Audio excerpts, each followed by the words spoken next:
Banyak orang yang menyerang Gen Z. Kalau kita lihat di sosial media seperti YouTube, Instagram, Facebook, banyak sekali orang yang komplain terhadap Gen Z. Mengatakan mereka malas, mereka tidak bisa dikritik, mereka nggak tahu sopan santun, dan sebagainya. Tapi, bagaimana kalau ternyata mereka menemukan sesuatu yang tidak kita ketahui?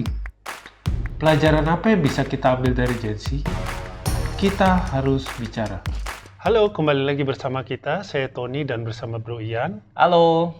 Nah, sekarang kita akan membahas tentang topik yang sangat fenomenal terkait Gen Z. Nah, Bro Ian, mengenai Gen Z nih, lu mungkin bisa kasih pandangan sedikit dong. Mungkin definisi yang supaya penonton tahu. Oke. Jadi gampangnya gini aja, Bro. Gen Z itu anak yang lahir antara tahun 97 sampai 2012. Jadi Gen Z nih orang-orang yang masuk dunia kerja di saat-saat yang paling tidak pasti nih. Kenapa? Karena pada saat mereka mulai kerja itu pas zamannya COVID, Bro. Pas lagi pandemi. Iya betul juga ya. Kan? COVID pandemi 2020 ya. Bener, sekitar segitu. Jadi mereka usia siap kerjanya sekitar segitu juga. Iya. Kan selain itu juga tiba-tiba selain COVID ada WFH. Ada juga bangkitnya AI. Jadi banyak pekerjaan yang digantikan AI.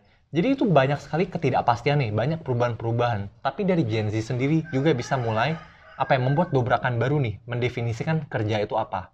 Jadi ketika yang generasi lama masih mikir kalau kerja itu yang penting harus kerja keras aja biar sukses. Mereka malah bisa mempertanyakan apakah dengan kerja keras saja cukup atau jangan-jangan malah nggak worth it nih. Iya sih. Ya, melihat fenomena ini memang banyak sekali Gen Z yang mungkin pada zaman ini ya. Memang saya lihat Gen Z itu lebih berpikiran terbuka sama dunia ini. Betul, saat lebih ini. terbuka. Nah, kira-kira menurut lu nih, pelajaran apa sih yang bisa kita ambil dari Gen Z? Oke, jadi yang pertama menurut gue yang kita harus pelajari ya, yang pertama itu mengenai work-life balance, bro. Work-life balance. Iya. Jadi gini, banyak orang pengen kan cepet-cepet aja. Saya pengen secepat mungkin. Jadi banyak istilahnya sekarang success before 30. Itu udah orang pengen banget nih success before 30. Jadi kayak standar bagi semua orang. Cuman padahal sebenarnya gini loh, yang harus lu sadarin, hidup itu bukan balapan, bro. Hidup sukses itu bukan balapan. Sukses itu maraton. Wah, mantep banget nih. Benar kan, lu harus lari jangka panjang, bro. Maraton aja kan lu harus lari seharian. Kalau lu udah di awal lu forsir habis, ya teler, bro. Ngos-ngosan. Iya, lu ngos-ngosan. Nggak mungkin selesai jadinya. Lu nggak sampai finish jadinya kalau lu emang udah forsir di awal. Nah sama, hidup ini bukan yang ini maraton yang jangkanya puluhan tahun, bos. Itu 40 tahun, 50 tahun lu bakal kerja. Jadi sebenarnya ketahanan endurance juga perlu ya, bro? Betul, benar sekali. Jadi kayak ini bukan soal kecepatan aja, tapi soal ketahanan juga. Jadi apa aja nih keuntungan work-life balance? Yang pertama harus lu sadarin itu, lu bisa menghindari burnout jadinya. Burnout. Nah, buat teman-teman yang mungkin masih belum paham dengan istilah burnout, bisa cek di video kita ya. Nanti kita akan kasih linknya di bawah kolom komentar. Oke, nah jadi gini loh, burnout itu adalah salah satu penyebab kenapa karir lu stuck. Kenapa? Karena ketika lu kerja tanpa batas nih, lu kerja habis-habisan, itu pasti mental dan fisik lu menurun, bro. Yang otomatis kualitas kerja lu juga menurun. Ya. Jadi lu nggak bakal bisa buat kerjaan yang bagus kalau memang lu nggak punya energi fisik dan mentalnya. Gitu. Yang kedua juga kalau lu work-life balance lu bagus, artinya apa? Energi lu lebih banyak. Yang otomatis lu bisa buat inovasi dan dobrakan yang lebih bagus. Hasil lu, performa kerja lu meningkat juga jadinya. Kalau work-life balance-nya benar. Iya ini gue setuju banget.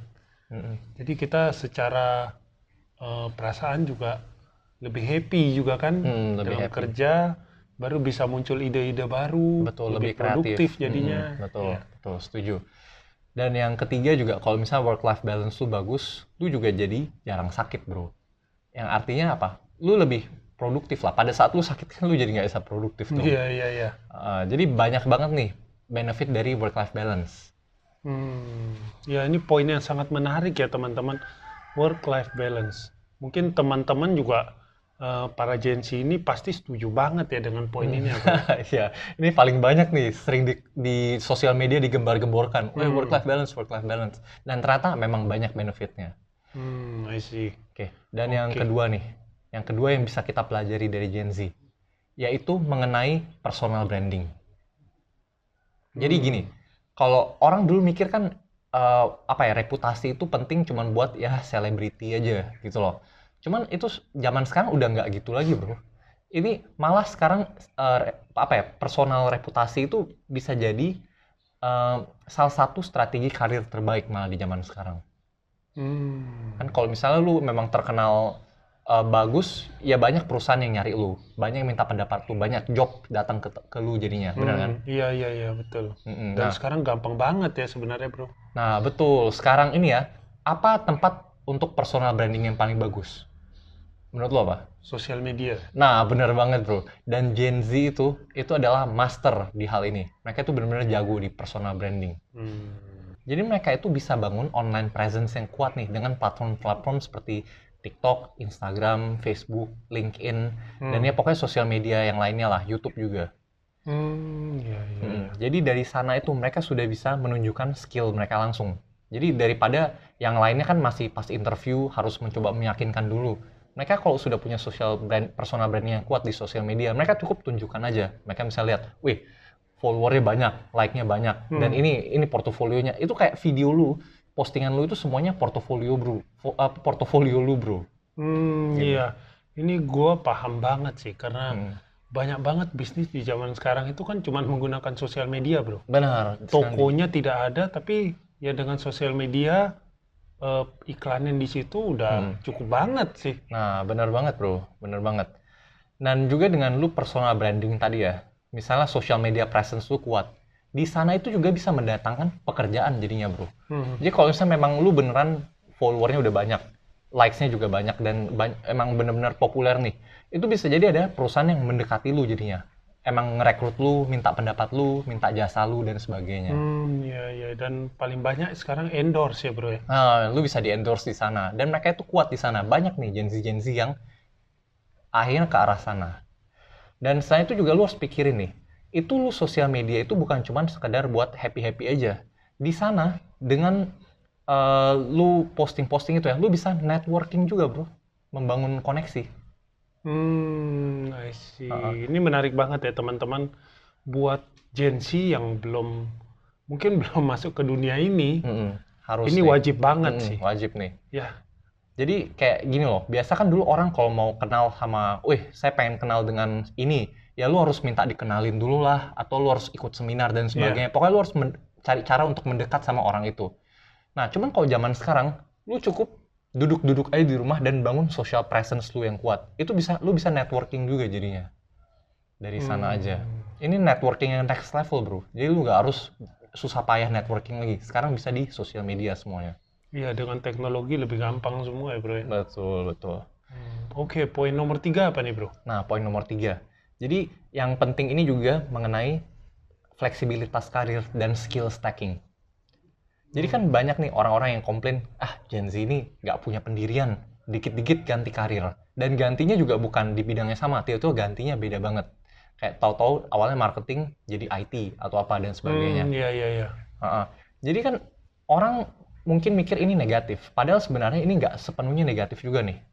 Ini karena bisa dapatnya namanya skill stacking. Skill stacking gini loh, lu itu kalau mau sukses, lu nggak bisa punya satu skill aja di satu bidang aja, benar kan? Jadi kayak jangan-jangan misalnya gini, lu jago IT, tapi lu cuma fokus di IT aja, ya itu lu susah berkembangnya bro.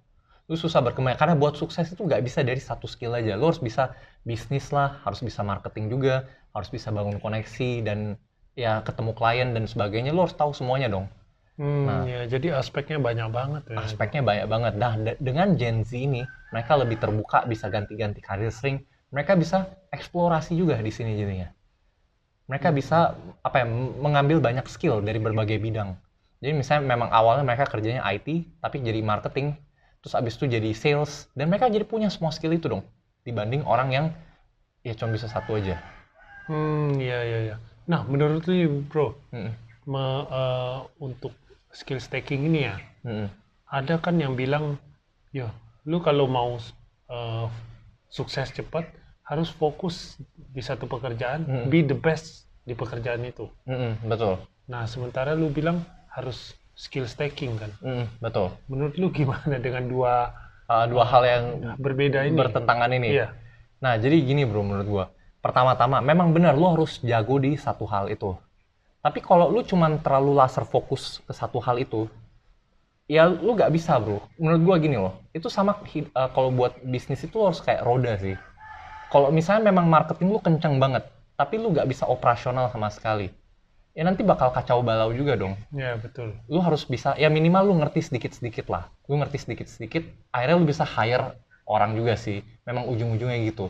Cuman kalau lu dengan skill stacking tadi, dengan lu pernah ke berbagai divisi, itu wawasan lu jadi jauh lebih besar juga dong. Daripada lu mentok di satu. Lagian gini juga, kalau lu mentok di satu perusahaan itu, yang perusahaan ini aja kan, ya memang wawasan lu jadi seputar perusahaan itu aja. Padahal kalau lu ke perusahaan lain, lu bisa lihat nih, ternyata di perusahaan lain sistemnya berbeda. Dan seperti itu. Jadi lu belajar juga dong kalau lu pindah-pindah kerjaan sebenarnya. Cuman jangan lu pindah pekerjaan karena nggak kuat. Lu harus lebih, ya kalau lu pindah kerjaannya karena nggak kuat itu nggak bagus. Tapi kalau lu pindah kerjaan karena memang strategis, memang lu udah target, selanjutnya gue mau belajar skill ini. Nah, itu penting banget. Penting banget. Oke, menarik banget ya bro ini semua poin-poinnya. Mungkin ada tambahan poin lain lagi bro? Nah, kalau dari gue sih, menurut gue ini udah cukup jelas ya. Dan makanya kita lanjut ke poin selanjutnya, yaitu mengenai diversifikasi income dan kerja sampingan. Ini buat yang punya waktu atau seperti apa? Ya gimana ya, kita semua kalau dibilang waktunya kan sama, 24 jam, semuanya sama. Tapi ujung-ujungnya, dari banyak kenalan Gen Z gue, mereka itu banyak banget yang kerjaannya bukan cuma satu aja. Mereka habis pulang kerja, biasa ada kerjaan lainnya juga. Wah, itu menarik banget. Gimana cara mereka ngatur waktu ya, bro? Cara ngatur waktunya ya? Ya kan kerjanya kan sampai jam 5 aja bro biasa rata-rata. Jadi mereka memang harus lebih niat aja. Biasa abis pulang kerja, luangkanlah 1-2 jam sehari. Bahkan gue punya temen nih, dia itu abis pulang kerja, dia ngegojek lagi. Dia ngegojeknya itu biasa gini, jadi dia pulang kerja jam 5 kan. Abis itu dia mandi dulu, makan, bersantai dulu dan sebagainya. Sampai sekitar jam 9, jam 10, dia mulai ngegojek tuh. Wah, sampai jam berapa tuh, Bang? Sampai jam 12 atau jam 1. Itu kan kerja 2-3 jam. Habis itu ya dia tidur aja. Dia tidur dari jam 1 sampai jam 8 pagi, itu kan tidur 7 jam. Habis itu berangkat kerja jam 9. Kan masih cukup dong, bro. Iya. Ya, kalau kita hitung-hitung, sebenarnya masih ada waktu ya. Ya, waktu selalu ada, bisa bro. dimanfaatkan ya. Benar. Jadi memang yang gue respect juga sama anak-anak Gen Z sekarang ya, mereka itu bisa sadar kalau lu itu nggak bisa bergantung sama satu income aja nih. Karena zaman sekarang bahaya nih, kalau lu cuma bergantung sama satu income aja. Mereka sadar kalau memang kita ini harus diversifikasi. Nggak boleh taruh semua telur di satu keranjang aja. Itu kan harus dibagi-bagi.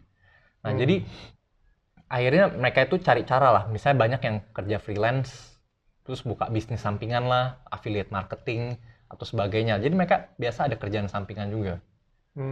Masih menarik banget ya, bro. Menarik banget. Banyak loh, beneran banyak, bro. Kayak dari banyak kenalan Gen Z yang gue itu, mereka rata-rata abis pulang ya, ada yang buat konten lah, ada yang modeling, bisa jadi model, ada yang emang buat endorse dan sebagainya. Dan mereka mikir mungkin masih muda ya, bro. Ya, jadi maksimalkan aja waktunya gitu. Iya, benar. Pada hebat-hebat sih, gue respect juga. Oke. Ada poin lain, bro? Nah, dari gue udah nggak ada lagi sih buat poin keempat. Nah, sekarang kita lanjut aja ke poin kelima ya, yaitu jiwa bisnis. Jadi, dari Gen Z ini juga bisa mengubah stigma nih. Kalau misalnya lu kerja itu, yang sukses itu apa ya? Lu naik tangga korporat aja, lu naik pangkat. Sekarang memang nggak gitu aja. Mereka itu lebih ke arah, mereka pengen jadi bos. Mereka pengen jadi bos diri sendiri gitu loh.